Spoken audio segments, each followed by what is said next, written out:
How much can I afford to take out from my portfolio each year in retirement? And is that sustainable over the long term?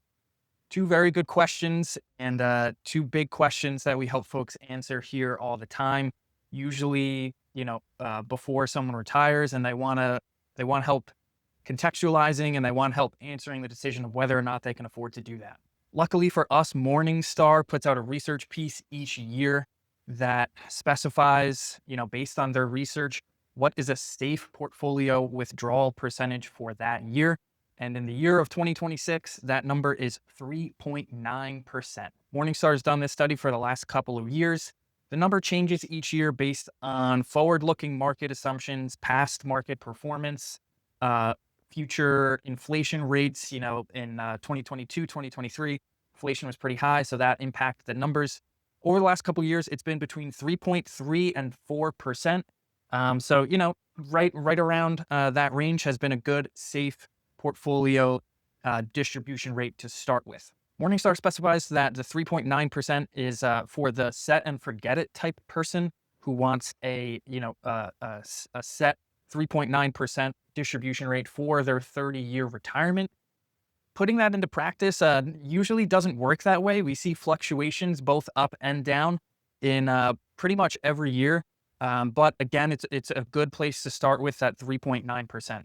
One thing I do want to point out, and one big point to make, is that, and Morningstar again makes this in their piece, and we see it here in practice every day, is that having a higher distribution rate than 3.9 or 4% for a couple of years, especially in the early years of retirement, is probably okay over the long term. So if you have, a 5.5 or 6% distribution rate to start with for a year or two, if maybe you want to retire early, and this is how you do it, is, you have to pull some more from the investments to start with. The key is to not let it compound on itself. We can't let it spiral out of control because, if that goes on for more than a couple of years, that's where problems start to begin.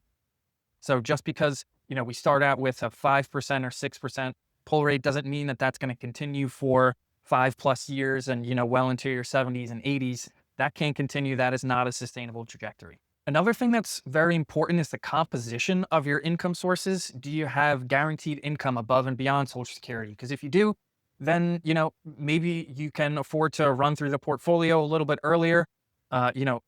Research does show that the early years of retirement tend to be more expensive than, your later years. Your later years, the real big thing that you want to plan for is, health issues and costs related to, long-term care and things like that. But if you have higher guaranteed income, then maybe you can afford to pull a little bit more from the investments early because you have that floor in place later in life. Another thing you want to consider is how much of your income is going to be taxed as ordinary income versus capital gains. Do you have cash to live on in the first couple of years if you want to retire early? If you want to, maybe you want to retire before 59 and a half, you're probably going to have some cash or brokerage assets, to pull from because you can't access those retirement accounts yet. How many years of income flexibility do you have before your required minimum distributions kick in with your retirement accounts? That's, early mid 70s now. But, if you're retiring in your mid 60s, you have maybe 6, 7, 8 years there of flexibility, and maybe you want to pull some income forward. That's going to increase your distribution rate. But if it's in service of paying less tax overall, then, that could be a good idea.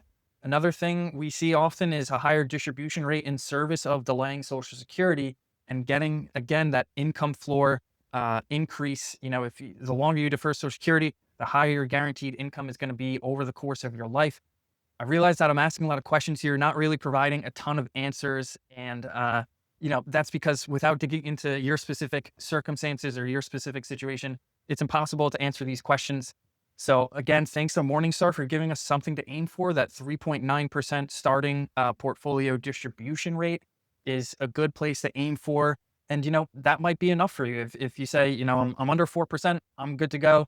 You don't want to get into the nitty gritty details of it. That's great. But the questions that I brought up are ways that we help folks optimize their retirement plans every day here. We'll look forward to Morningstar's 2027 piece. We'll see what the numbers look like then. I'm sure we'll be talking about it. And just want to say thanks for watching this week's video. We'll be back with you on the next one.